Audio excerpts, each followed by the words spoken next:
Example 5, Lesson 5. And today you are counting the say 10 way, making a pile for each 10 as you watched in the lesson. But for our problems today, you're going to write the numbers that go before and after counting the say 10 way. Okay, so I set up a little grid here for you, and I'm going to do the top one for you, and then I would like you to send me your answers to the bottom 2 rows. So how to do this is look at the middle column. Okay, so I notice on the top row that I have 10 and 4.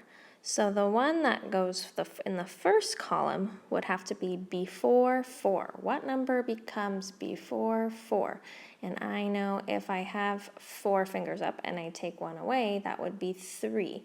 So I'm going to write 10 and 3. So now I have 10 and 3, 10 and 4. What comes after 10 and 4? Well, if I have 4 and I add one more, I know that I get 5. So 10 and 5.